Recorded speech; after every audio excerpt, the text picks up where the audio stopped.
China इस वक्त किसी से जंग अफोर्ड नहीं कर सकता। हाँ, एक मोहल्ले की जो भाई नहीं होती, जो मासी होती है, जो सबके घर में जाके लड़ाती है, सब कुछ करती है, एक हर मोहल्ले में एक पुरानी बूढ़ी होती है, वो पाकिस्तान है। वो कोशिश कर रहा है कि इंडिया से हम तो लड़ नहीं सकते, हमारी तो इतनी औकात नहीं है कि हम इंडिया से कुछ करें। जब भी लड़े हैं तो कभी सियाचिन दे दिया, कभी कारगिल दे दिया, कभी ईस्ट पाकिस्तान दे दिया। तो चाइना को आपके डिक्टेशन पे नहीं चलने को तैयार। किसके डिक्टेशन पे?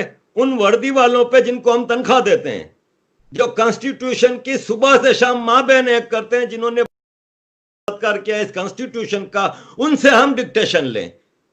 जिस दिन इस पाकिस्तान में इंसानों की हुकूमत आ जाएगी, महज़िब हुकूमत आ जाएगी, ये बाजवे पाजवे सारे वर्दी वालों को लटकाया जाएगा अदालतों के जरिए।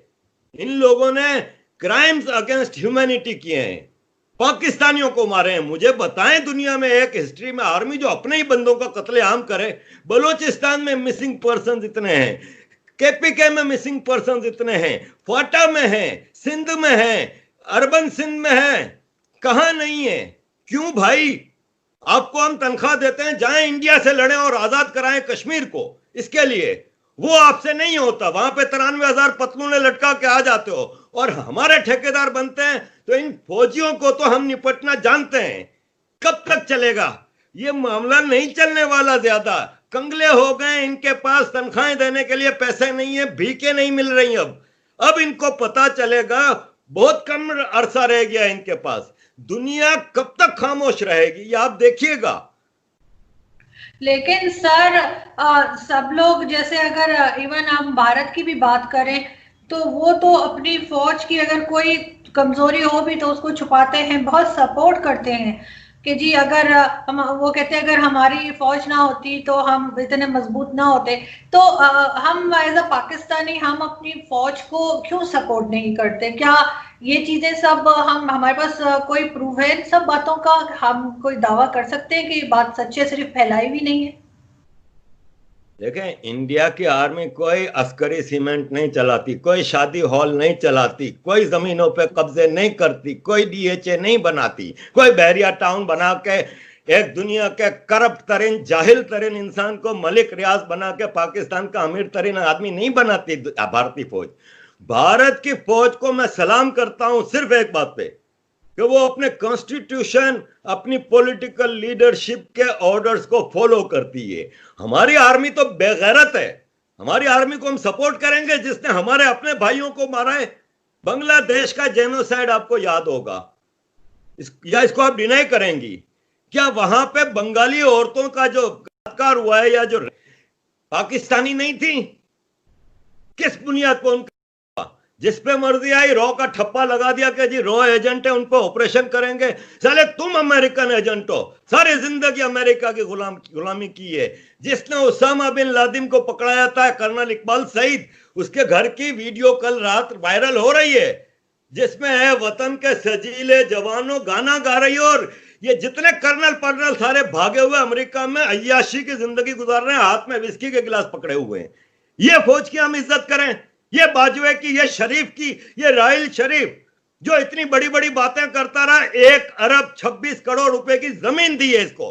क्या इसकी खिदमत है सिवाय लूटने के, सिवाय 7 स्टार फोर्सेस के? और दुनिया की पहली आर्मी है जिसका आर्मी चीफ रिटायर होता है, दूसरे दिन किसी और मुल्क की नौकरी करने चला जाता है। इतना स्ट्रेटेजिक पोजीशन होती है। जिसका आईएसआई चीफ पाशा शेखों के जूते चाट रहा है। पाकिस्तान की न्यूक्लियर आर्मी का चीफ शुरता बना हुआ है शेख मोहम्मद का। इस फौज की मैं इज्जत करूं? अरे लानत भेजता हूं मैं इस फौज पे। पाकिस्तान मेरा जिंदाबाद है, पाक फौज मेरे लिए मुर्दाबाद है। लेकिन सर अगर पाक फौज ना होती तो आपको नहीं लगता कि अफगानिस्तान होती तो पाकिस्तान एक जन्नत होता? पाक फौज के होने से कुछ नहीं हुआ। हमने 55% पाकिस्तान इसी पाक फौज के होते हुए खो दिया। हमने, पाक फौज ने हमारे लिए क्या किया है? पाक फौज ने अफगान वार के जरिए ड्रग्स और हथियारों का अंबार लगा दिया कराची में और पाकिस्तान में। इस फौज की कोई एक खिदमत तो बताएं। या इन्होंने जाके आपका पीओके आजाद करा दिया है, या इन्होंने कई जन्नत शहद की नहरें भी चला दी हैं।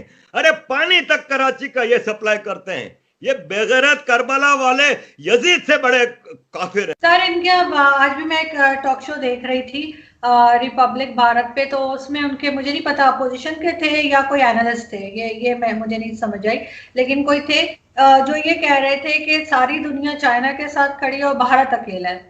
तो उस पर खैर दूसरी साइड जो लोग थे वो इस बात से एग्री नहीं कर रहे थे। तो आपको लगता है कि सब लोग चाइना के साथ हैं, भारत के साथ ऐसा कोई नहीं खड़ा हुआ?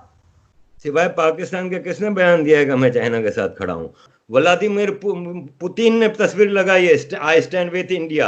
सबने, ट्रंप ने भी तस्वीर लगाई, I stand with India. European union ने क्लियर कट मैसेज दिया है कि वी स्टैंड विथ इंडिया। अरे कल in world international court of justice में यूरोपियन यूनियन ने चाइना से ट्रेड एग्रीमेंट का बहुत बड़ा एग्रीमेंट जीता है और चाइना को फाइन और बहुत जबरदस्त पनिशमेंट दी गई है। यूरोपियन यूनियन स्टैंड करती है इंडिया के साथ। अमेरिका, ऑस्ट्रेलिया, कनाडा, अरब कंट्रीज आप देखिएगा स्टैंड करेंगे चाइना के साथ, क्योंकि अरब इस वक्त चाइना को नाराज नहीं कर रहे, इसलिए क्लियर कट कोई बात नहीं कर रहे। लेकिन अगर ऐसी कोई सिचुएशन आई तो Arab is standing with USA and India. $500 billion की इन्वेस्टमेंट है शहजादा मोहम्मद की। पाकिस्तान में इन्होंने सिवाय मदरसों को और कहीं इन्वेस्टमेंट नहीं की, सिर्फ मस्जिदें मदरसे बना के दिए। एक प्रोजेक्ट नहीं है सऊदियों का यहाँ पे जो आवाम की बहबूद का हो। इंडिया में 500 बिलियन खाली शहजादा मोहम्मद की इन्वेस्टमेंट है। दुबई, अबू धाबी, इन सब की इन्वेस्टमेंट है। ये सब इंडिया के साथ खड़े हैं। हम तो पढ़ते हैं ना, अगर कोई एक आदमी उठ के कहता है कि नहीं जी इंडिया के साथ नहीं है, चाइना के साथ है, तो साबित भी तो करे ना कि किसने चाइना को सपोर्ट किया है। किसी ने नहीं किया सपोर्ट, सबने कंडेम किया है चाइना को। नेहरू साहब ने 2-3 बार, राहुल गांधी के परनाना ने 2-3 बार कोशिश की, लेकिन चाइना ने पंगा लिया तो बुजदिली से वापस पीछे हट गए, वहां पे कुछ नहीं हो रहा था। ये नरेंद्र मोदी माजी के इसी कांग्रेस के ब्लंडर्स को करेक्ट कर रहे हैं डोमेस्टिकली। उन्होंने वहां पे कंस्ट्रक्शन शुरू की, वहां पे पुल बना उस दरिया के ऊपर और कई रोड वोड बनने लगे। तो चाइनीसों ने उन वर्कर्स के, वो फौजी वर्कर्स जो थे, निहत्ते थे, क्योंकि चाइना इंडिया का पैक्ट है 1967 में कि फायरिंग नहीं होगी। तो इस वाकये में भी एक भी गोली नहीं चली, तो उनके ऊपर हमला किया। अचानक हमला हुआ, 20 इंडियन फौजी शहीद हुए, चाइना के 50 से ज्यादा मारे गए। इंडियनों ने भी फिर भरपूर जवाब दिया इस अचानक हमले का, भाग गए। ये नहीं बढ़ेगी आगे। चाइना इस वक्त किसी से जंग अफोर्ड नहीं कर सकता। हाँ, एक मोहल्ले की जो भाई नहीं होती, जो मासी होती है, जो सबके घर में जाके लड़ाती है, सब कुछ करती है, एक हर मोहल्ले में एक पुरानी बूढ़ी होती है, वो पाकिस्तान है। वो कोशिश कर रहा है कि इंडिया से हम तो लड़ नहीं सकते, हमारी तो इतनी औकात नहीं है कि हम इंडिया से कुछ करें। जब भी लड़े हैं तो कभी सियाचिन दे दिया, कभी कारगिल दे दिया, कभी ईस्ट पाकिस्तान दे दिया। तो चाइना को उकसा रहे हैं हम, लेकिन होना वाना कुछ नहीं है। चाइना नहीं लड़ सकता।